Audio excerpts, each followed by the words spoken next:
안녕하십니까. 815TV의 윤정도입니다. 남쪽에서는 벌써 벚꽃이 만개했다는 소식이 들려오고 있습니다. 여의도에도 조만간 벚꽃이 만개할 텐데요. 여러분들 계좌에도 빨간 수익이 가득 차시기를 기원해 드립니다. 윤정도의 Y 매주 화요일날 찾아뵙고 있는데요. 오늘도 알찬 내용으로 준비했습니다. 여러분들 끝까지 시청하셔서 좋은 내용들 여러분들 것으로 만드시기 바랍니다. 그럼 첫 번째 순서 진행해 드리도록 하겠습니다.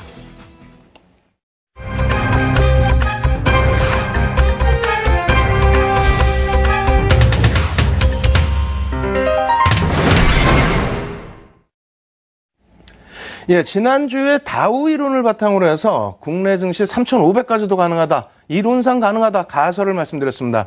그런 말씀을 드린 이후에 뭐 좀 난리가 났죠. 소란스럽기도 했고 여러분들 쪽에서도 뭐 전화도 오고 했는데 일단 여러분들이 긍정적인 마인드를 유지하시는 것이 현재 시장에서는 가장 좋은 대응 방안이 아닌가 이렇게 생각을 합니다. 그래서 오늘은 우라카미가 주장하는 그러한 내용을 가지고 우리나라 증시가 더 갈 수 있는지 이러한 부분을 살펴보도록 하겠습니다. 일단 화면을 보면서 함께 설명드리도록 하겠습니다. 화면 놓고 보시게 되면요. 우라카미가 지금 자신의 저서를 통해서 발표한 내용이죠. 그래서 장세에는 4가지 단계가 있다. 이 4가지 단계를 계속해서 순환적으로 돌려가면서 시장이 형성되고 그 흐름이 나온다 이렇게 말하고 있습니다. 증권시장도 계절처럼 뭐 사순환한다 이런 주장인데요. 금리와 경제 실적의 상관관계를 바탕으로 해서 순환성을 계속 해나간다는 것을 나름대로 이론을 정립한 그런 사람입니다.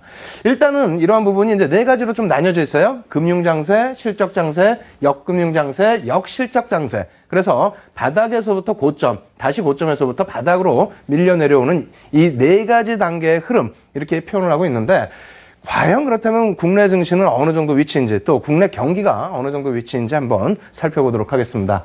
일단 1단계인데요. 1단계 부분은 금융장세라고 합니다. 금리를 지속적으로 인하를 하고요. 불경기에 따른 뭐 금리 인하 혹은 저금리 지속 이러한 부분이기 때문에 사실상 개인 투자자분들, 일반 투자자분들은 경기 불확실성으로 인해서 뭐 금융시장에 뛰어드는 경우가 드물죠. 오히려 전문 투자자는 적극적으로 시장에 참여하는 그런 시점이 되겠습니다. 작은 부분은 뭐 저금리 지속에 따른 채권에서 주식시장 쪽으로의 위험자산 쪽으로의 이동도 계속 진행되고 있다. 이렇게 확인을 할 수가 있는데 과연 그렇다면 우리가 1단계 금융장세인가? 그렇지는 않죠. 이제는 벗어나고 있는 그런 시점이 아닌가 이렇게 말씀을 드리겠고요. 2단계 실적장세 이렇게 놓여져 있는데 금리 부분은 상승 추세 전환. 이 부분에 있어서 조금 의구심이 있을 겁니다. 국내 증시, 국내 시장에 어떻게 금리를 인하하는데 금리 인상 얘기가 벌써 나오느냐. 이 부분은 미국 쪽에서의 금리 인상 그리고 영국 쪽에서의 금리 인상 이런 부분을 바탕으로 했을 때 불황 속의 흑자다라고 할지라도 어찌됐건 흑자 기조를 유지하고 있습니다. 그런 우리나라 시점에서는 미국 금리에 국내 금리를 추가적으로 인하한다. 미국이 금리를 올리는데 우리가 금리를 추가적으로 인하한다? 거의 좀 불가능한 현실에 가깝습니다. 일단 환율 부분도 영향이 있고요. 어찌됐건 그러한 부분에 같이 동반될 가능성도 있기 때문에 일단은 금리 상승 추세 전환 부분은 경기 회복 기준으로 좀 해석을 해드리고요. 기업 실적 호전 부분은 뭐 삼성전자부터 해서 여러 기업들이 뭐 이제부터는 4월 들어서면서 어닝 시즌에 이제 한 걸음 더 다가서게 되는데 1, 4분기 실적에 대해서는 뭐 상당히 긍정적인 면을 가지고 가고 있죠. 그래서 이러한 부분이 개선되고 있는 폭으로 말씀을 드릴 수 있다. 이렇게 말씀드리겠고요. 하지만 여전히 일반 투자자는 그 경기가 개선되는 부분, 그러니까 기업 실적이 개선되는 부분은 체감적으로 좀 받아들이기가 힘든 그런 상태이죠. 그래서 아직까지는 일단 뭐 시장에 참여를 못하고 있습니다만 이제 4월 이후에 2분기에 실적 개선폭이 나오고 경기 개선에 대해서 뉴스화가 계속 진행된다면 점진적인 참여가 가능한 그런 시점이 된다 이렇게 말씀드리겠습니다. 전문 투자는 뭐 2단계 내에서 1단계, 2단계 또 2가지 분류를 한다면은 1단계, 지금 단계 정도에서는 계속해서 매집 그리고 향후 뭐 2, 4분기의 중간을 넘어가는 시점에서부터는 기술적 분석을 토대로 해서 다우 이론과 비슷하죠. 차익 실현을 점진적으로 단행해 나갈 수 있는 그런 위치입니다. 수익률의 극대화 장세 이렇게 표현할 수 있겠습니다. 3단계는 뭐 역금융 장세 이러한 부분은 뭐 쭉 한번 읽어보시면 되는데 정점에 달하는 시점이죠. 그러니까 지금 제일 중요한 부분은 뭐냐면 국내 증시에 대해서 고공행진이다 혹은 국내 경기 대비해서 지수가 너무 많이 올라와 있다. 그렇다면 이런 사인이 나와야 됩니다. 어떤 부분이냐면요. 경기가 과열돼 있어야 돼요. 그리고 금리 자체는 뭐 지속적으로 인상을 하고 있는 추세. 경기를 좀 잡아야 되는 그런 인플레이션을 잡아야 되는 그런 추세가 나와 있어야 되는 거고요. 그리고 기업 실적에 대해서는 주식시장에서 채권시장으로 뭐 자금이 이동이 되면서 오히려 기업 실적 부분도 자금 악화라든가 또 실적 부분의 둔화 이러한 부분 때문에 조금 경기가 과열권에서 주춤하는 그런 모습이 표출이 돼야 됩니다. 그리고 일반 투자자가 대세 하락기를 뭐 인식을 못하고 그러니까 고점을 형성을 하고 추후에 밀려 내려갈 수 있다라는 것을 인식하지 못하고 계속 뭐 손실을 확대시키는 그런 시점이 되겠죠. 다시 얘기한다면 일반 투자자가 2단계 말부터 해서 3단계까지 해서 집중적인 매집이 들어와야 되는데 현재 구간에서는 그렇습니까? 제가 볼 때는 아직까지는 그렇지 않거든요. 그래서 전문 투자자 부분이 차익 실현 마무리 단계가 돼야 되는데 이 역시도 지난주에 말씀드린 것처럼 외국인은 지속적으로 누적 매수세를 유입하고 있다. 그죠? 2년 만에 10거래 이상의 순매수도 유입되고 있고 그리고 2009년부터 해서 지금까지 누적적으로 지분율도 6% 이상을 증가시키고 있는 장세다. 이렇게 말씀을 드리겠습니다. 따라서 3단계는 절대 아니다. 이렇게 말씀을 드리겠는데요. 그렇다면 뭐 4단계냐? 역시 바닥권으로 인식되는 4단계냐? 그것도 역시 아니라는 겁니다. 그래서 이 자료들 한번 놓고 보시면서 지난주에 다우 이론을 통해서 일단 가설적인 부분이긴 합니다만 그렇다면 2006년도 당시 상황과 비슷하다라고 했을 때 국내 증시는 3,500포인트 갈 수 있다 이렇게 말씀을 드렸죠. 마찬가지입니다. 지금 현재 기준에서 다른 데이터를 놓고 판단을 하시더라도 현재 시장이 고점을 인식할 시장은 절대 아니다. 이렇게 말씀을 드리겠습니다. 이렇게까지 말씀을 드려도 여러분들은 또 한 가지 또 의구심을 갖습니다. 어떤 부분입니까? 신용입니다. 신용.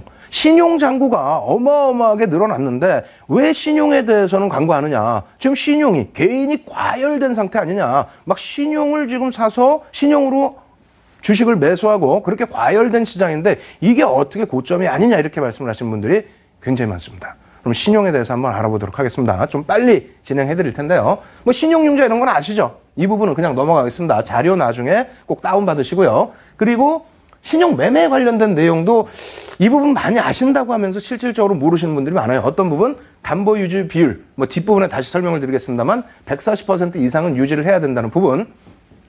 증권사마다 조금은 차이가 있습니다. 그리고 신용 그 담보 유지 비율에 대해서 계산을 못 하시는 분들이 많아요. 그 계산 방식은 신용 금액 대비해서 원금 플러스 신용 금액을 나눠주는 겁니다. 그렇게 돼서 나오는 담보 비율이 140% 이상 돼야 됩니다. 어찌됐건 간에 뭐 신용 매매는 이런 부분이 되는데 지금 현재 형성하고 있는 신용 잔액 부분이 3월 31일자 기준입니다. 코스피 시장 그리고 코스닥 시장 합산을 해서 6조 4,705억 원. 그렇기 때문에 최근 들어서 뭐 가장 높은 신용 잔고가 쌓여져 있다. 이거 당연히 과열 아니냐 이렇게 말씀을 하실 수 있는데 그렇다면 여러분들이 왜 2010년까지만 보시고 그 앞전을 안 보시는지 그 부분을 한번 여쭤보고 싶습니다. 신용이나 그 전에 제가 항상 말씀드릴 때 금리, 유가, 환율 모든 부분을 최소 10년 이상의 데이터를 놓고 보신다면은 시장을 바라보시는 시각이 달라진다 이렇게 말씀을 드렸죠. 신용 마찬가지입니다. 이 부분만 놓고 보시지 마시고요. 뒷부분에 이 부분 조금 더 다시 설명드리고요. 또 이런 부분이 있죠. 지금 코스피 신용거래 대주잔고 보면은 2004년도에 급격히 줄었어요. 코스닥 같은 경우도 급격히 줄었습니다. 이런 것을 놓고 봤을 때 개인이 긍정적으로 생각하는데 고점 아니겠느냐. 이것도 조금은 무시하실 필요가 있습니다. 절대적인 금액은 일단 아니기 때문이고요. 자, 다시 신용 부분 봅니다. 이 부분 자세히 놓고 보시면요. 98년 이후부터입니다. 98년 이후부터 이 데이터를 다 뽑아 나왔는데 어떻게 되어 있습니까? 급격히 2006년 이후, 2007년에 정확히 말씀드리면 2007년도에 급격히 증가를 합니다. 왜일까요? 이 부분을 이해 못하시고 신용을 말씀하시면 이건 문제가 있는 거죠. 네? 왜일까요? 이 부분이 정부 정책이었습니다. 그 당시 정부 정책이 미수에 대해서는 지수 부분이 상당히 가파르게 올라오고 있는데 개인들의 미수 부분 깡통 찰 수도 있다. 그래서 걱정을 해줘서 한 것이 미수를 중단시키고 신용을 확대해줘라. 좀 어찌 보면 좀 웃기죠. 죄송합니다. 웃어도 죄송한데 말이 됩니까? 미수를 뭐 3거래일자를 폐지시키고 신용을 한도를 확대해줘라? 어찌됐건 간에 신용으로 자금이 몰렸습니다. 어느 정도까지 몰렸냐면요. 미수매매 이것도 나중에 자료 한번 보시고요. 증권사별 신용거래 현황입니다. 그 당시 2007년도 6월 20일자 자료인데요. 여기 놓고 보시면은 우리투자증권 지금은 이제 뭐 NH로 지금 바뀌었죠. 그런데 1조 3,370억 원이 신용거래 잔액으로 그래서 자기 자본 대비해서 62%. 물론 지금 기준에서 뭐 우리투자증권이나 대우증권 이런 쪽은 어떻게 되어 있습니까? 자기 자본을 3조 이상으로 다 확충한 상태이긴 합니다만 어쨌든 그 당시에 이렇게 높은 비율의 신용, 왜? 미수를 없었기 때문에 이렇게 됐죠. 그리고 나서 또 한 가지가 이렇게 되어 있습니다. 어떤 부분이냐면요. 전체 증권사 부분을 이렇게 해놨는데 맨 밑에 보시면은 2007년 3월 말 기준 신용한도는 자기 자본 40%나 혹은 5천억 원 중에서 적은 금액만을 유지를 해라. 그렇게 되면 어떻게 됩니까? 조금 전화해 놓고 보신 뭐 우리투자증권 같은 게 1조가 넘었고요. 그리고 대우증권 같은 경우에 그 당시에 8,400억이 넘었는데 신용한도를 5천만 원 이상으로 못 주게 돼 있으니까 3천만 원 이상을 지금 3천억 원 이상을 회수를 해야 되겠죠. 그래서 이 부분에 대해서 굉장히 시장에서는 논란이 많았습니다. 논란이 많고 단기적으로 급락이 나올 수 있다. 신문기사도 뭐 나중에 다시 보세요. 신문기사도 보시면 뭐 난리가 아니었어요. 그리고 그때 당시에 뭐가 있었냐면요. 홈페이지, 증권사 홈페이지에 들어가면요. 신용 우리 더 이상 못 해드립니다. 없습니다. 죄송합니다. 연장 안 됩니다. 이런 팝업창이 막 뜨고 있었습니다. 근데 사실 지금도 그런 부분이 있긴 있어요. 그 부분도 이제 뒷부분에 또 설명을 드리겠습니다만 어찌됐건 그 신용에 대해서 2007년부터 급격히 증가한 것이기 때문에 그 시점에서부터 다시 확인을 하면서 대응을 하셔야 되는데 다시 그림 보면서 설명드리겠습니다. 앞서서는 그냥 뭐 보여드렸는데 이거 다시 또 써놨어요. 뭐 2003년도 카드 대란도 있고 뭐 2004년도 외국인 지분 얼마까지요? 43%까지 올라오고 그리고 펀드 가입이 급증하면서 어떻게 됐죠? 지난주에 한번 설명드렸는데요. 주식형 펀드 수탁액 잔고가 국내형만 73조가 넘었습니다. 얼마에서부터? 2004년도에 4조 5천억에서부터 73조. 어마어마하게 증가했죠. 그리고 해외형까지 포함한다면 140조 정도 증가를 했습니다. 어찌됐건 간에 이렇게 증가하는 과정 속에서 미수를 못하다 보니까 신용으로 자금이 몰렸던 겁니다. 물론 이게 뭐 긍정적인 것이다 라고 말씀드릴 수는 없지만은 이 부분에 대한 해소 부분이 미국 쪽의 서브프라임 때문에 감추어져 버렸어요. 어찌됐건 뭐 서브프라임이 없더라도 충격이 있었을지는 모르겠지만 그 이후의 흐름을 쭉 한번 놓고 보시죠. 신용 잔고는 여전합니다. 다시 표현한다면 지금 국내 시장에서 신용에 대한 문제가 불거지는 부분 어떻게 돼 있어요? 6조 4천억 정도 됐었죠. 그렇다면은 바로 직전 연도들 이렇게 쭉 보시면은 어찌됐건 간에 5조 원대 이상의 신용이 있었습니다. 잔고가. 그럼 증가한 게 얼마예요? 1조 이상의 증가입니다. 1조 정도 증가? 올해 외국인들이 내리 지금 순매수를 하고 있는데 그 중에서도 10거래일 연속 순매수할 때가 2조 가까운 순매수예요. 1조 7천억 정도 되죠. 그렇다면은 그 물량 폭탄은 사실상 단기적인 충격에 국한될 가능성이 높다라는 겁니다.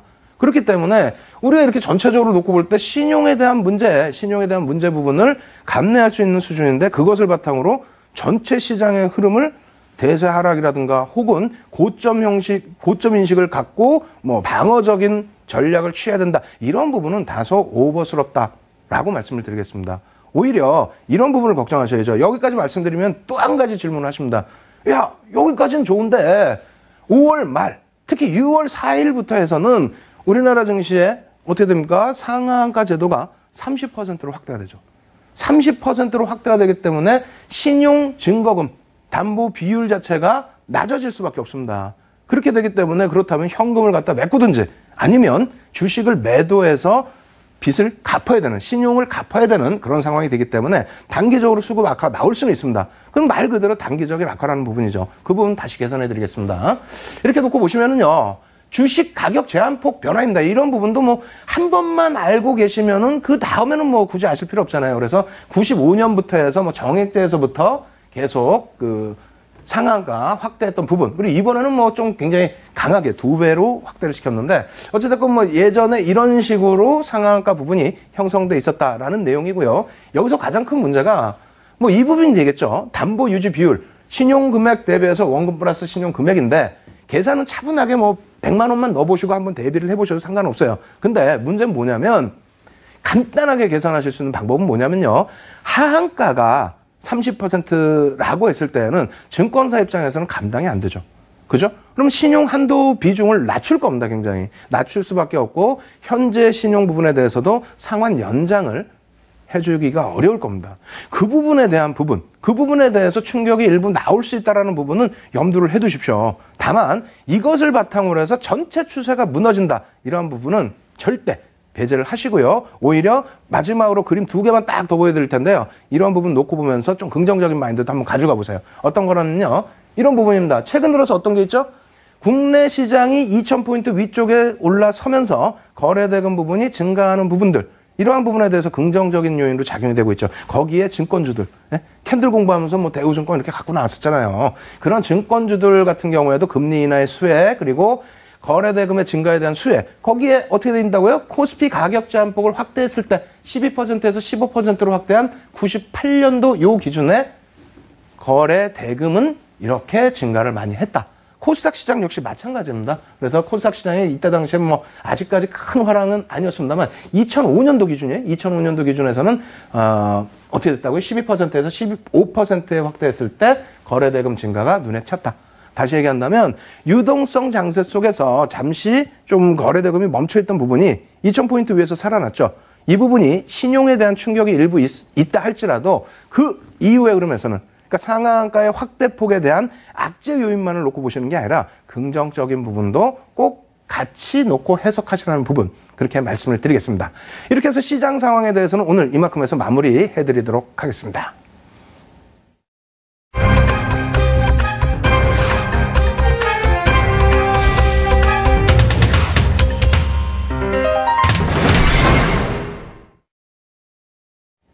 지난주에는 외국인과 기관이 합산적으로 매수한, 언제부터요? 지난 4, 4분기부터 해서 매집한 종목을 좀 많이 놓고 보시라고 말씀을 드렸죠. 그리고 이번 주에는 기관들이 매집하는 종목을 위주로 또 놓고 보시라고 말씀을 드릴 겁니다. 그리고 정부 정책에 관련된 종목군들 같이 언급을 드릴 텐데, 일단 기관 수급을 놓고 보기 전에 외국인 수급에 대해서 다시 한번 간략하게 설명을 드리겠습니다. 화면 놓고 설명을 드릴 텐데요. 이러한 차트 사실상 어디에서 보시기도 조금 힘들어요. 왜냐하면 10거래일 이상의 순매수라든가 10거래일 이상의 순매도, 이러한 부분에 대해서 시장에서 뭐 그걸 일일이 체크를 해서 이렇게 표로 만들어 놓은 차트 자체가 없죠. 근데 저희 연구원이 이제 맨날 밤을 새는데 오늘 또 들어가면 엄청 깨질 겁니다. 왜냐하면 지난주에 분명히 방송 끝나고 얘기했거든요. 야, 색깔 좀 바꾸자. 매도 부분은 좀 파랗게 하자. 그래 눈에 띌 거 아닙니까? 그죠? 나중에는 제가 파란색으로 바꿔놓을 테니까 다운 받으셔서 꼭 한 번쯤은 보십시오. 이걸 뭐 외우실 필요는 없잖아요. 그래서 외국인들 기준에서 초기에 외국인 지분 한도를 확대해 줬을 때에는 매수를 하더라도 주가를 위로 치고 올리지는 않았습니다. 왜냐하면 계속 지분을 증가시켜야 되는데 이런 구간에서 매수하면서 억지로 들어올릴 필요가 없죠. 대표적인 예가 뭐 통신주 같은 경우에 외국인들이 지분을 계속 사모으고 있습니다만 계속 눌리는 상태의 흐름 나오는 경우가 있죠. 그런 부분을 이해하시고요. 실질적으로 외국인들 장세가 시작된 것은 2003년부터입니다. 글로벌 시장 전체가 급등이 나왔을 때 2002년 말, 또 우리나라는 2003년 초, 여기에서 보시면 2003년도에 6차례에 걸친 10거래 이상의 순매수, 얼마? 26조. 이 당시에 평균 지수가 700포인트 감안하면요. 그렇다면 지금 1200포인트니까 3분의 1이라고 잡으면 얼마인가요? 400조? 400조 정도 하고 있을 때 26조 들어왔다면 어마어마하게 들어온 거죠. 그렇게 하면서 시장을 견인을 한 겁니다. 얼마? 512포인트에서 900포인트대 중반. 어마어마한 상승률입니다. 지금의 상승률보다 오히려 더 큰 상승률. 그리고 이때 매수가 들어온 이후에는요. 2005년도 6월 말부터 2005년 7월 중순 12거래일 동안의 순매수 들어온 이후에 끝입니다. 오히려 이제 2005년도에는 연간 기준으로 3조 매도예요. 왜냐하면 2005년 8월부터 12월까지 5조 원 매도했죠. 이 시점을 여러분들이 잘 이해를 하셔야 되는데, 우리나라의 주식형 펀드 수탁 잔고가 급증할 때라고 말씀을 분명히 드렸습니다. 얼마요? 2004년 말에 4조 5천억이었던 것을 엄청난 광풍으로, 그죠? 정책적으로도 그랬고, 뭐 분위기 자체를 띄워놓으면서 한 번에 1년도 안 되는 기간 동안에 대략 한 30조 가까이 유입이 됐죠. 그리고 나서 이 고점 형성할 때까지 70조 원이 들어왔습니다. 그렇게 들어오면서 시장 상승 랠리가 나오니까 어떻게 돼요? 외국인들은 내리매도입니다. 내리 차익 실현. 지분율 43%대 이상 확보했던 부분을 전부 차익 실현으로 빠져나간 거죠. 이 흐름이 언제까지 지속이 됐습니까? 2008년도 바닥 찍을 때까지 계속. 근데 이 구간 이렇게 보시면은 여기서 갑자기 8차례에 걸친 10거래일 이상의 순매수 들어오죠. 39조 원이 들어옵니다. 이 바닥에서 다시 들어올릴 때 이 구간 꼭 놓고 보세요. 이 구간이 외국인들이 순매수한 구간이고 잠시 후에 보여드릴 기관들이 순매도한 기간이 됩니다. 어찌됐건 이 이후에 외국인들, 얼마 전에도 제가 뭐 지인하고 통화를 했습니다만 같은 업계에 있는 분이에요.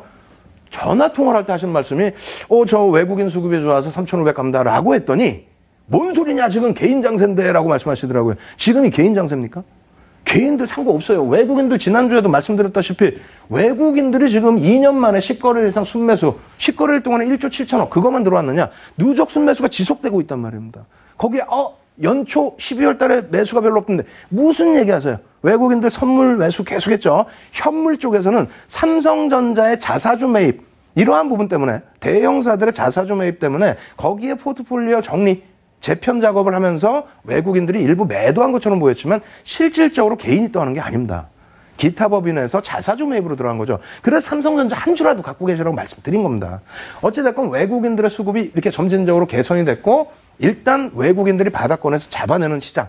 그래서 개인화 장세가 아니다. 아직 고점이 아니다 말씀드리겠고요. 그렇다면 기간은 어떤 식으로 놓고 봐야 되는지 기간 수급도 전체적으로 한번 긴 기간 동안에 똑같이 놓고 보여드리면서 설명드리도록 하겠습니다. 자, 기관화 장세 언제부터 되는지 한번 볼까요? 기관, 사실상은 누구 돈 갖고 하는 거죠? 우리들 돈이죠, 우리들 돈. 예, 주식형 펀드, 예? 안 들어가면은 무슨 바보인 것처럼 그렇게 만들어 놓고 70조 원이라는 그 어마어마한 자금을 그 단기간에 쏟아붓게 만들어 놓은 그 분위기, 정책, 뭐 이런 부분 때문에 그 자금도 들어왔었고, 연기금도 상당히 많이, 그 전에 뭐 좀 덜 들어왔던 부분을 계속 한도로 확대했던 부분이 2005년부터입니다. 어찌됐건 그 기간 쪽 놓고 쭉 보시게 되면은요, 오히려 2003년도에는 어떻게 돼 있어요? 외국인들 내리순 매수할 때 15조를 매도를 했습니다. 외국인 26조 매수할 때 15조 매도. 그리고 나서 2005년 5월 12일부터 6월 1일까지 매수 찔끔 들어오더니 그 이후부터는 막 내리 매수해요. 그죠? 5조 8천억, 2006년도 10조 5천억, 2007년도 17조. 누구 돈이에요? 다 우리 돈이에요. 우리 다. 여러분들 안 드셨다고요? 왜 안 드셔요? 옆집 철수 엄마 물어보세요. 영희 아저씨, 뭐 영희 엄마, 예? 다 물어보세요. 다 앞집, 뒷집, 옆집 다 들어가고 다 깨져 있어요. 지금 창피해서 말을 못하고 계실 뿐이지. IT 거품 따라 사실상 다를 게 없는 거죠. 이 자금이 기관화 장세의 자금이 아니라는 겁니다. 그리고 연기금과 펀드 자금이 유입된 그런 자금이라는 거고요. 그러한 부분이 어떻게 됩니까? 오히려 이런 장세에서도 계속 유입이 됩니다. 왜? 로스컷이 발생되는데 여러분들이 뭐 또 혹은 주변의 지인분들이 또 이 당시에 발을 담그신 개인 투자자분들이 환매를 안 하시다 보니까 환매를 안 하면 어떻게 합니까? 로스컷 당하고 또 매수하고 로스컷 당하고 또 매수하고 그렇게 해서 이제 계속 매수가 됐고 오히려 이제 반등이 나올 때는 어떻게 돼요? 이때 환매죠. 이때 환매가 나오다 보니까 오히려 계속 매도입니다. 계속. 이때 어떻게 했다고요? 외국은 매수를 했다는 겁니다. 그러면 지금 기준에서 어떻게 되느냐? 지금 기준에서 73조 5천억 수준에 달했던 국내 주식형 펀드 수장 잔고가 지금 한 40조로 많이 쪼그라들었습니다. 근데 재미난 것이 뭐 재미나다고 표현하면 좀 안 되겠습니다만 40조 정도에 지금 멈춰있는 장세라는 거예요. 멈춰있는 장세에서 2000포인트 위쪽에서의 긍정적인 흐름. 글로벌 증시는 계속 랠리가 나오고 있다고 했죠. 계속 랠리입니다. 다우지수가 2013년도에 고점 라인 뚫고 올라가면서 30% 이상의 상승이에요. 그럼 우리나라 증시로 따지면은 2300포인트가 고점이니까 30% 이상의 상승이다. 그럼 600포인트, 한 3000포인트가 다우하고의 키 높이 맞추기가 될 수가 있습니다. 어찌됐건 그러한 흐름 속에서 개인들이 점진적으로 자금이 유입되고 있다. 물론 신용 과열된 부분은 있습니다만 주식형 펀드 수색 잔고가 뭐 70조까지 증가하는 그런 모습은 아니죠. 근데 현재 구간에서는 어떻게 된다고요? 잠시 기간이 매도한 것으로 보여지긴 합니다만 정책적으로 지금 계속 어떻게 합니까? 시장의 활성화를 통한 세수 확대 여러 가지를 바탕으로 해서 연기금 쪽에 주식 투자 자금을 어찌됐건 계속 확대해 나가겠다. 이러한 것이 일단은 정책입니다. 정부의 정책이기 때문에 일단 기간 수급도 개선될 가능성이 충분히 있다. 거기에 개인들의 주식형 펀드 수익 잔고 증가할 가능성이 있는 그런 구간이다. 왜? 금리 인하했으면 자금이 더 돌죠. 유동성이 더 풍부해지죠. 그래서 그러한 부분으로 기관들의 수급도 꼭 지켜보시라고 말씀드립니다. 그렇다면 뭐 기관들이 순매수한 종목도 보셔야 될 거 아닙니까? 이렇게 보시면은 조금 답답하실 거예요. 왜냐하면 삼성전자가 나와 있어요. 10월 1일부터 3월 31일까지 삼성전자가 1조 800억 매수, 기타 법인이 자사주 매입한 거 빼고도 이렇게 또 외국인과 기관이 순매수를 하는 그러한 흐름이 나왔다는 겁니다. 여기 죄송합니다. 외국인이 아니고 기관입니다. 이거 또 우리 연구원 또 혼나겠는데 어쩔 수 없어요. 왜? 3월 31일자 이 이자를 갖고 나오다 보니까 너무 정신이 없어서 죄송스럽고요. 어쨌든 이 기관화 장세에서 기관이 매수한 겁니다. 그래서 삼성전자 부분 이렇게 매수가 되면서 어떻게 됩니까? 바닥 대비해서 10월 말 대비해서 40%에 달하는 상승률. 삼성 SDS는 어떻습니까? 사실상 코스피 200의 편입 작업, 포트폴리오 편입 작업을 하다 보니까 편입을 하면서 누르는 흐름. 아까 말씀드렸죠. 외국인들이 지분을 증가시킬 때에는 그냥 뭐 지수에 연연 안 하고 계속 들어올리지 않고 편입을 한다고 그랬잖아요. 마찬가지입니다. SDS가 나쁜 종목이라는 것이 아니고 외국인이든 기관이든 코스피 200 종목이기 때문에 비중만큼 편입을 하는데 주가를 뭐 들어올리면서 편입할 일은 없지 않습니까? 그래서 살짝 눌려져 있습니다만 향후 추세 부분은 뭐 상당히 긍정적이지 않겠느냐 이렇게 해석을 하고 있고요. 여타 종목군들 마찬가지입니다. 지금 놓고 보시면은 이 기준이 매수 금액 기준이에요. 매수 금액. 그리고 두 번째로 뭐 10위권까지 이렇게 놓고 보여드리는 거고요. 수량 기준으로 놓고 보시게 되면 뭐 아시아나항공 같은 경우 지난번에도 말씀드렸지만 뭐 약 1,430만 주인데 외국인들과 합산을 하게 되면 2억 주가 넘습니다. 죄송합니다. 2천만 주가 넘습니다. 그래서 2억 주가 안 되는 1억 9,500만 주 상장 주식인데요. 그것에 감안했을 때 뭐 상당한 매집이 단행되어 있는 상태이죠. 이러한 부분을 좀 놓고 보셔야 되겠고요. 10위권까지 쭉 놓고 보시는데 가장 중요한 건 뭐라고요? 오늘 이 자리에서는 정리를 잘 못 해드립니다. 왜? 저도 바쁘고 정신이 없고. 무엇이냐면 이러한 종목군들 내에서도 지분율, 순매수 금액도 좋고 수량도 좋습니다만 예를 들어서 하이닉스 같은 경우에 7억 2,800만 주가 상장 주식수입니다. 거기서 1,000만 주 매수해봐야 무슨 의미가 있겠습니까? 그래서 항상 놓고 보실 때는 뭘로 보시라고요? 지분율이 어느 정도 뺏겨졌느냐. 개인 지분율을 기관이든 외국인이든 얼마큼 뺏어갔느냐. 그 기준을 꼭 놓고 보십시오. 지금 여기엔 나타나 있지 않지만은 지금 14년도 10월부터 많은 것이 바뀌었어요. 그때부터 해서 달러와 인덱스의 강세가 더 강하게 표출이 됐고요. 유가 부분도 급락이 더 연출이 됐었고요. 그렇게 되면서 전반적인 산업 자체도 바뀌게 됐는데 그때부터 매집도 바뀌었습니다. 매집된 종목도 바뀌었어요. 제가 쭉 따져보니까 대략 한 70여 개 종목이 시가총액 1조 이상 그리고 코스피 200 종목 이상에서 70여 개 종목이 지분 5%에서 한 10% 정도 물량을 빼앗겼습니다. 개인들이요. 그 종목군들은 시장만 어느 정도 탄력을 보인다면 지속적인 상승 랠리가 나올 수 있겠죠. 이러한 부분은 오늘 저녁에요. 11시에 제가 방송 끝나자마자 막 뛰어갈 겁니다. 그래서 815TV를 통해서 무료 교육 방송을 진행해 드리니까 그때 그 종목군들은 같이 노출하면서 같이 교육을 할 겁니다. 꼭 참여하셔서 그 종목군들 여러분들 핵심 포트로 채우시기 바랍니다. 그렇게 말씀드리겠고요. 지금 이 부분은 매집된 종목이다 하면은 이 부분 또 상당히 중요하죠. 왜 이 부분을 노출을 시켜드리냐면 한국판 다우지수, K탑 30지수 이 부분은 지속적으로 제가 1월 20일 방송 첫 스타트 할 때부터 계속 말씀드렸습니다. 정부 정책에 있어서 핀테크에 대한 그런 테마 요인도 좋지만은 그것 이외에 액면 분할, 배당 이러한 부분에 대해서도 분명하게 관심을 가지시라고 말씀드렸고 거기에 삼성전자를 비롯해서 아모레지, 아모레퍼시픽 계속 말씀을 드렸죠. 계속 말씀을 드림에도 불구하고 여러분들은 너무 비싸지 않은가 이렇게 생각하시는데 절대 그러시면 안 됩니다. 일단 시장에서 긍정적인 시각을 갖고 있고 그러한 정부 정책의 수혜가 예상되는 종목군들이라면은 꾸준하게 관심을 가지셔야 된다 이렇게 말씀드립니다. 그래서 일단 한국판 다우지수 30에 포함될 수 있는 종목에 대해서는 여러분들이 또 발굴을 하셔야 돼요. 제가 또 오늘 가지고 나오려다가 고민을 했는데 뒷부분에 한번 노출을 해드릴지 한번 고민을 해보겠습니다. 어찌됐건 이 부분에 있어서 아모레퍼시픽 언제 노출해드렸어요? 벌써 한 4, 5주 됩니다. 예? 그리고 날짜로 따지면은 지금 2월 24일 날 아마 노출을 해드린 걸로 제가 기억을 하는데 2월 17일인가요? 예, 2월 17일 이후에 시장에서 실질적으로 여러분들이 관심을 가지고 보실 수 있는 상황. 그리고 캔들 교육하면서 계속 보여드렸죠. 이 자료들은 예전 자료 그대로 갖고 나왔습니다. 다 다시 다운받으셔서 보실 수 있는 자료예요. 쭉 넘겨드릴게요. 쭉 넘겨드리는데 이러한 자료 이렇게 고생해서 가지고 나와서 여러분들께 보여드렸잖아요. 어떤 식으로도 2014년 10월 22일 날 액면 분할 계획 없다.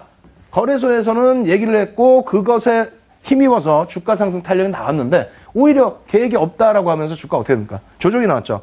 근데 희한하게 1월 달 들어서 정부가 다시 액면 분할에 대한 거래소 쪽에서 계속 발언을 하면서 탄력이 나왔단 말입니다. 이런 구간에서 계속 역시 마찬가지로 캔들 교육 또 정부 정책에 대한 교육 계속 말씀드렸잖아요. 자, 계속 놓고 보겠습니다. 뭐 지분율이란가 이런 부분들 감안하셔야 되고요. 아모레지도 똑같은 흐름 속에서의 흐름입니다. 그죠? 이런 상태에서 오늘 결국은 어떻게 됩니까? 오늘 아모레퍼시픽도 이제 350만 원을 향해서 거의 다다라 있고요. 그리고 아모레 같은 경우에는 150만 원. 우리가 공부를 하면서 놓고 봤던 가격대가 요 밑에 가격입니다. 120만 원, 110만 원대. 그러면 추가적인 흐름이 긍정적으로 나올 수 있느냐가 가장 중요하죠. 지금 뭐 다 올라간 거 어떻게 하느냐. 아니에요. 그때 당시에도, 이때 당시에도 다 올라갔다? 아니라고 분명히 말씀드렸고, 아모레 퍼시픽도 마찬가지였고. 그럼 이러한 부분은 어떻게 넣어놓고 보셔야 되냐면, 그냥 뭐 주가 올랐습니다. 제가 갖고 나왔습니다. 교육의 의미가 없지 않습니까? 교육의 의미라는 거는 이런 겁니다. 어떤 거? 자, 놓고 보시죠. 어떻게 되세요? 파란 색깔 선은 누구다? 외국인입니다. 외국인의 매수세가 어찌됐건 유입되면서 견인을 했다는 거예요. 윤정두가 얘기한다고 아모레 퍼시픽 시가총액 20조가 넘는 종목이 움직입니까? 절대 안 움직여요. 외국인들의 매수세가 유입이 돼 있고 개인들의 부분은 거의 뭐 정체 상태죠. 그리고 연기금 쪽 초록 색깔이에요. 연기금 쪽이 어찌됐건 간에 유입이 돼 있습니다. 전체 기간이 빨간색인데요. 기간이 27,000주 매도를 하고 있는데 연기금 쪽에서는 매수를 하고 있어요. 이 부분에 대해서는 뭐 더 언급을 안 드리겠습니다. 교육방송 통해서 또 말씀을 드릴 텐데요. 아모레지는 더 심각하죠. 어떤 식입니까? 보십시오. 외국인은 마이너스 29,000주예요. 개인도 마이너스 2만 주입니다. 기관이 다 사서 올렸어요. 기관이 다 사서 올렸는데 더 재밌는 거 한번 보실까요? 기관도 뭐 한두 군데입니까? 투신권도 있고 뭐 보험도 있고 여러 기관이 있죠. 연기금이 6만 1,000주를 샀습니다. 연기금이.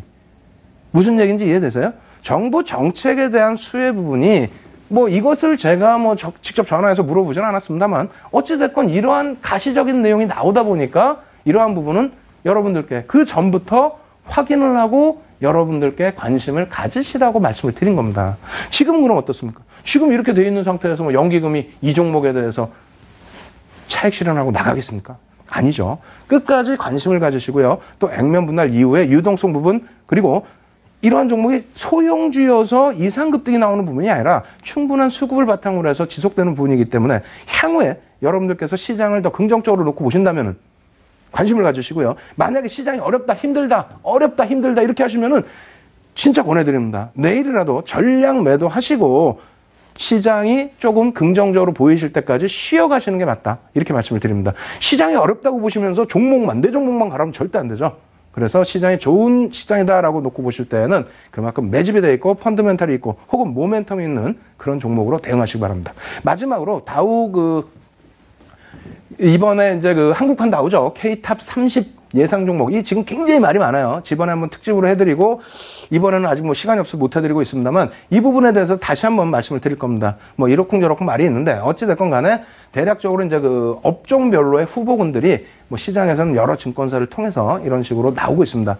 이 종목군들에 대해서 관심 가지시고 오늘 무료 교육방송을 통해서는 이 종목군들에서 매집이 어떤 종목이 실질적으로 기관과 외국인들의 매집이 단행되어 있는지 또 연기금의 매집 굉장히 중요하죠. 어떤 종목이 연기금에 또 매집이 단행되어 있는지 그 부분을 공개를 해드리겠습니다. 꼭 참여하셔서 여러분들 계좌에 빨간 벚꽃만큼 뭐 이렇게 뭐 분홍색이 아니라 빨간 수익률을 꼭 내시기 바랍니다. 아시겠죠? 이렇게 해서 뭐 이 종목은 왜라는 시간은 여러분들께 이렇게 해서 마무리를 해드리고요. 다음 타임 넘어가도록 하겠습니다.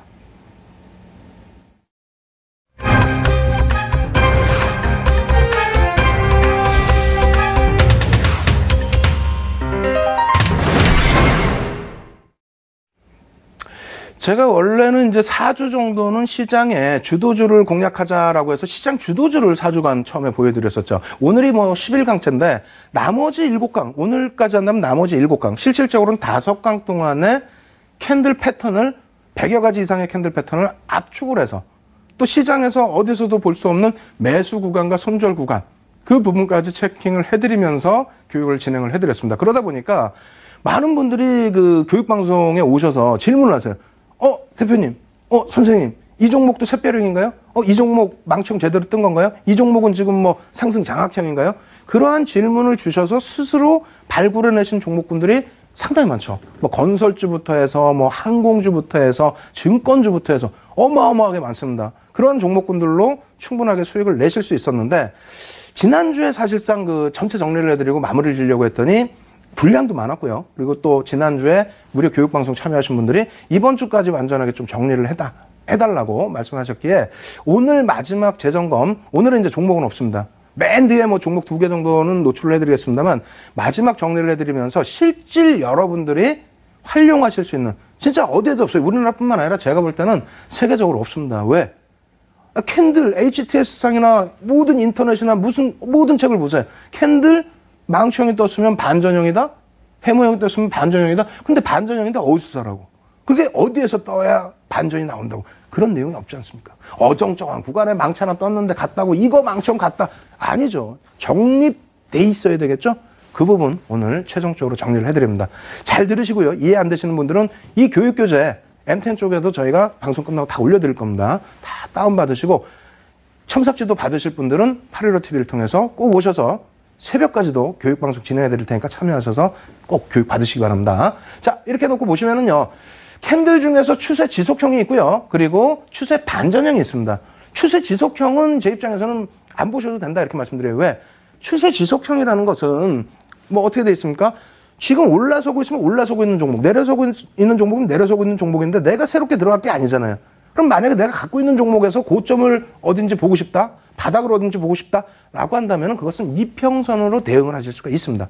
추세 지표로 대응하실 수 있고 충분하기 때문에 뭐 굳이 지속형을 배우시기보다는 반전형, 상승 반전할 수 있는 종목, 그리고 고점에서 하락 반전할 수 있기 때문에 차익 실현할 그런 패턴, 이러한 부분은 공부하시면 되겠고요.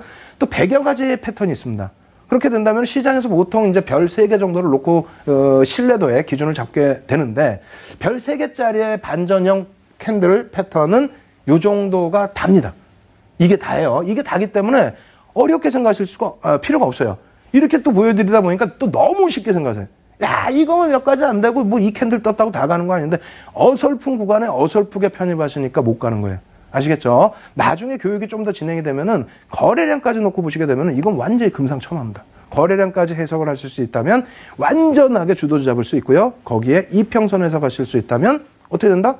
추세의 상당 부분까지 다 수익을 낼 수 있습니다. 마지막으로 보조지표까지 이해하실 수 있다면 어렵게 공부 안 하시고도 쉽게 대응하실 수 있다. 이렇게 말씀을 드립니다. 아시겠죠? 그래서 지금 뭐 시간이 얼마 없기 때문에 좀 빠르게 진행해 드릴 텐데 다시 화면 놓고 보면 설명을 드리겠습니다. 자, 먼저 첫 번째입니다. 상승 반전, 하락 반전인데 이쪽 부분하고 엇갈린 모습이다. 모양새 자체가 그냥 엎어놓은 그런 형국입니다. 그래서 한쪽만 놓고 배우시면 되는데 오늘은 하여간 뭐 두 쪽 다 보여드리긴 할 거예요. 그래서 하락 반전 기준은 조금 이해를 덜 하셔도 되고요. 이쪽 부분 완전하게 이해를 하십시오. 그렇게 된다면 캔들 하나짜리의 망치형, 그죠? 캔들 2개짜리의 상승 장악형, 그리고 캔들 3개짜리의 상승 장악 확인형, 그리고 캔들 3개짜리의 상승 잉태 확인형. 상승 잉태형은요, 캔들 2개인데 신뢰도가 2개뿐이 안 됩니다. 그리고 맨 밑에 샛별형과 샛별 십자형 이렇게 있습니다. 그래서 같은 모양인데 도지냐 아니면 뭐 샛별이냐 요 차이뿐이 없거든요. 그렇다면 망치형 캔들 하나니까 그냥 이해하실 수 있는 거고 캔들 2개짜리, 캔들 3개짜리 2개. 굉장히 쉽죠. 요거만 오늘 이해하시면 되겠습니다. 자, 망치형입니다. 전체적으로 우산형이라고 표현을 해요. 똑같습니다. 망치형, 교수형, 뭐 이름까지 뭐 외우실 필요도 없습니다. 그냥 이렇게 생겼구나. 아래 꼬리가 달렸다. 무슨 내용입니까? 아래 꼬리가 달렸다는 것은 밑으로 밀려 내려가다가 밑에서부터의 치고 올리는 힘이 굉장히 강해졌다. 이렇게 해석을 하실 수 있는 겁니다. 그런데 이것이 바닥에서 떴을 때와 고점에서 떴을 때의 차이는 굉장히 큽니다. 바닥에서 뜨면 상승 반전이고요. 고점에서 뜨면 하락 반전입니다. 이 부분에 대한 뭐 자세한 내용은 첨삭지도에서 제가 교육을 해드리도록 하고요. 시간이 없으니까 교수형 생성 과정 기준을 잡아드립니다. 교수형이 생성되려면 아무 구간에 아무 데서나 뭐 그냥 뭐 캔들 하나 떴다고 이게 교수형이다. 아닙니다. 절대 아니에요. 어떻게 돼야 되냐면 5에서 10거래일 이상의 상승 추세가 나와야 됩니다. 그렇게 말씀드리니까 또 5에서 10거래일 맨날 올라야 되나요? 아니에요. 상승 기조. 뭐 이틀 빠지다가도 뭐 3일 올랐으면 상승 기조가 되겠죠. 그래서 그 상승 기조가 계속 이어지는데 최근 거래일 기준으로 해서 신고가가 형성된다는 겁니다. 무슨 얘기냐면 상승 기조로 올라오다가 갭상승 이후에 그죠? 갭상승이 형성되면서 망치형이 저 위에서 고점에서 형성이 된다는 거예요. 그리고 꼬리가 달린다는 거죠. 그리고 캔들의 범위가 크면 클수록 신뢰도가 상승한다는 얘기인데 캔들의 범위가 크면 클수록이다. 그렇다고 비이성적인 캔들이 나오면 안 됩니다. 평상시에 3, 4% 움직이던 종목이 20% 등락이 나왔다. 뭐 2, 3급 등락이 나왔다. 그거는 캔들의 기준으로 놓고 볼 수가 없어요. 비이성적인 캔들은 배제를 하시고요. 그렇다면은 캔들의 범위가 크면 클수록 신뢰도 상승한다는 건 무엇이냐? 최근 거래일 동안의 캔들 대비해서 최소 1.5배에서 2.5배 정도 수준. 뭐 요 정도 수준이라면은 캔들 최근 거래일 대비해서는 크게 잘 발생이 됐다. 이렇게 놓고 보실 수가 있겠습니다. 그 정도 캔들이 또 발생되면 어떻게 되죠? 여기는 지금 설명 안 드렸습니다만 거래량 부분이 상당히 또 수반이 될 겁니다. 아시겠죠? 그렇게 해서 놓고 보시면 신뢰도가 상승하고요. 그리고 전 거래일이 장대 양봉이 나와 있으면 더 신뢰도가 더 높습니다. 전 거래일에 양봉이 쫙 나오고 그 영향력으로 갭 상승이 탁 나왔는데 캔들이 뻗어가질 못하고 밀리더니 다시 꼬리를 달고 위로 올라왔다. 그렇다면 고점 인식을 가지실 수 있습니다. 아시겠죠? 그 부분에 대해서 더 왜 그런지에 대한 논리에 대해서는 잠시 후에 11시 이후에 교육방송을 통해서 진행해드리고요. 자, 교수형 정리구간이라고 표현했어요. 이건 뭐 매수할 자리는 아니잖아요. 그렇다고 뭐 손절하라고 들어가라고 했습니까? 아닙니다. 가지고 있던 종목이시다라고 한다면 정리구간, 갭 상승 이후에 시초가 대비 하락할 때 하락 후에 반등이 나오는 전체 구간 뭐 이렇게 축소했는데 무슨 얘기냐면은 아시아나항공이 그랬단 말이에요. 갑자기 무슨 M&A가 얘기 나오면서 10,000원 선까지 치고 올라가는 그런 날이 있었죠. 갭 상승이 딱 나옵니다. 갭 상승이 여기서 시초가가 여기니까 갭 상승이 이렇게 나왔다고 쳤을 때 장중에 잠깐 뻗어 올라가다가 되밀렸어요. 여기까지. 그럼 음봉이죠. 그럼 장대 음봉이기 때문에 그조차도 안 좋아요. 예? 결국 아시아나항공 장대 음봉으로 밀려 떨어지긴 했습니다만 장대 음봉으로 떨어졌다. 밀려갔다. 근데 대형주가 갭 상승이 나올 정도면 재료가 좀 큰 게 있는 거고요. 그리고 한번 밀려 내려왔을 때 그냥 끝나는 것이 아니라 장중에 공방이 나오죠. 공방이 나올 땐 정리를 하셔야 된다는 얘기입니다. 왜? 밀려서 내려와서 음봉으로 떨어져도 머리 아프고요. 그리고 돌려진다 할지라도 결국은 상한가까지 들어간다 할지라도 그때 당시에 아시아나항공이 10% 수준의 상승이었거든요. 그렇게 해서 상한가 들어가봐야 5%의 머리이기 때문에 그렇다면 바로 교수형이 뜨죠. 그러니까 교수형에 대해서 많은 분들이 잘못 아시고 계신 분들이 한 가지가 있는데 파란 색깔만 교수형이 아닙니다. 파란 색깔이면 신뢰도가 높을 뿐이고요. 빨간색이 뜨더라도 교수형이 된다.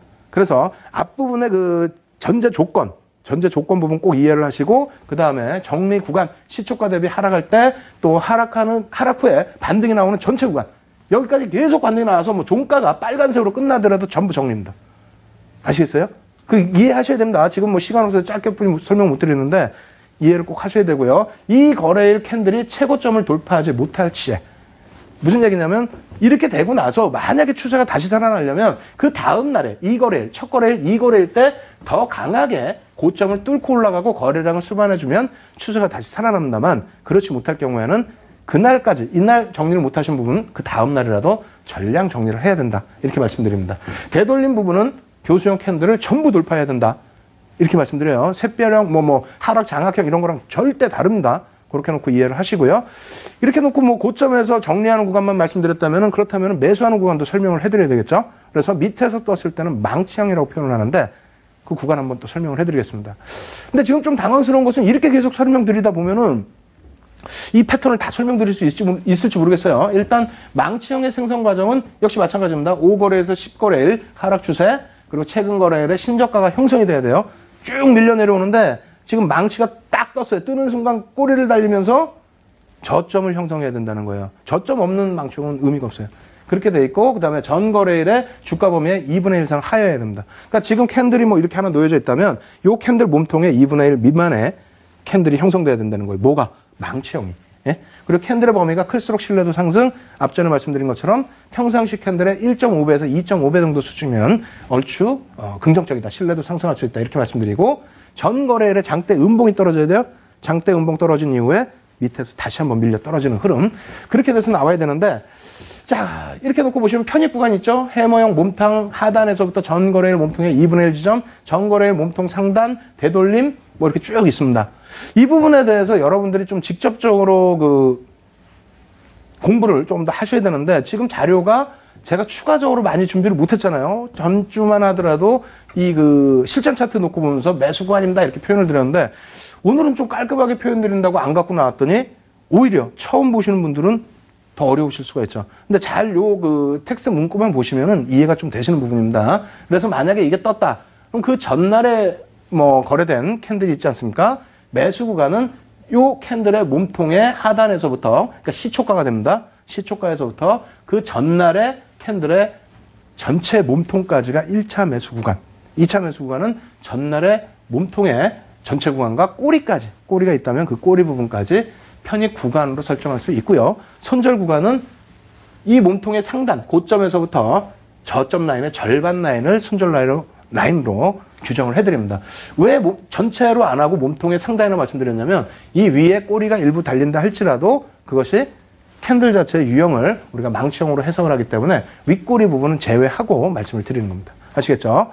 그렇게 해서 이제 그 우산형 같은 경우 이렇게 말씀을 드렸는데 그 다음 놓고 보실 게 이제 그 장학형입니다. 장학형 같은 경우는 말 그대로 전날에 캔들을 전부 감싸는 거예요. 그래서 이런 식으로 양봉이 발생된 이후에 그 다음날 쭉 5거래일 이상 뭐 쭉 올라가야 되겠죠. 올라가서 이런 형성이 됐는데 그 다음날 고점을 찍고 대밀려 버리는. 대밀릴 때 어떻게 됩니까?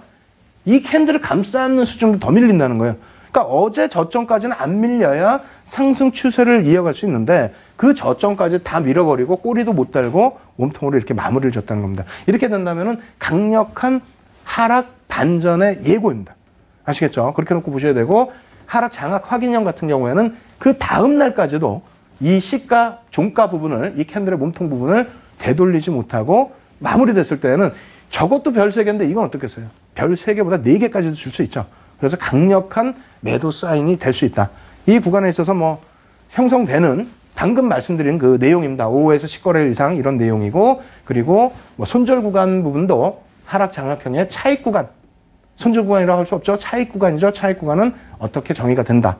이 부분 꼭 이해하셔야 돼요. 이 부분 어디 가서도 보실 수 없는 규정이라고 말씀드렸죠. 그리고 장악형의 차익 구간도 이렇게 설명을 해드렸습니다. 그렇다면 이제 그 상승 장악형과 상승 장악하기냐 이 부분이 뭐 가장 중요하죠. 내 종목이 혹은 관심을 가진 종목이 위에서부터 밀려 떨어져 내려왔을 때 감싸 안고 돌리는 흐름 이러한 부분들을 놓고 보셔야 되는데 자 오늘도 여전히 시간이 없어요. 그렇다면 어떻게 해야 될까요? 예, 그래서 현재 구간에서는 뭐 상승 장악형도 이렇게 보여드리고 어떻게 돼요? 전부 내용이 있어요. 전부 장악 확인형 편입 구간도 있고 그리고 장악 확인형의 편입 구간도 있고 그죠? 그리고 하락 잉태형, 하락 잉태 확인형이죠. 2개짜리는 캔들의 의미가 없습니다. 2개짜리는 아까 장악형하고 캔들의 위치만 바뀌어 있는 거예요. 그리고 생성 과정 그리고 정리 구간 반대로 매수 구간으로 설정할 수 있는 상승 잉태 확인형에 대해서도 똑같은 생성 과정을 이렇게 표출을 해드렸습니다. 마지막으로 샛별형과 석별형인데 이 부분도 이 내용만 여러분들이 이해만 잘 하시면 돼요. 이 내용이 이해하시기 어려우시다 하시면 어떻게 됩니까? 말씀드렸잖아요. 지금 오늘 당장도 제가 막 뛰어갈 거예요. 방송 끝나면 뛰어가서 11시부터 815TV를 통해서 무료 교육방송 진행해드립니다. 그럼 교육방송 때 어떤 종목군들이 표출이 되느냐? 자, 이러한 종목이 나오겠죠. 이게 뭐냐면 3월 6일날 장중 무료 방송, 제가 이제 3월 6일날 장중 무료 방송 있습니다라고 말씀을 드렸었고, 그때 장중에 교육을 해드렸어요. 어떤 교육? 갭상승이 나오면 어떻게 된다? 우리가 또 수급 배웠죠. 개인이 물량을 이 당시에는 한 7% 정도 뺏겼습니다. 7% 정도 물량을 뺏겼을 때, 그리고 추가적으로 상승이 나올 때, 이런 갭이 나왔을 때 어떻게 된다? 목표 주가가 얼마큼 된다? 이러한 부분을 교육을 해드렸어요. 근데 불과 뭐 3월 6일 이후에 3월 말인데 벌써 63%의 상승이 나왔습니다. 종목명을 감춰놓는 이유는 교육교재용이기 때문에 굳이 이 종목을 노출을 해서 주가가 왜곡되는 현상을 나타내는 것을 싫기 때문에 그래요. 그리고 마지막으로 이 종목입니다. 오늘 교육을 받으셔야 되는데 이게 시가총액 2조짜리예요. 시가총액 2조짜리 종목 제가 뭐 말씀드린다 어떻게 되지가 않지 않습니까? 지금 뭐 떴어요? 상승 잉태 확인형이 떴습니다. 이 종목 어떻게 해야 돼요?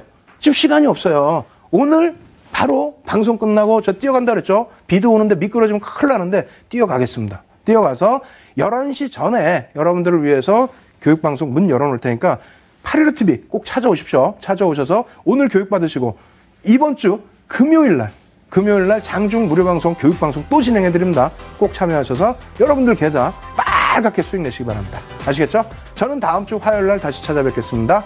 815TV의 윤정두였습니다.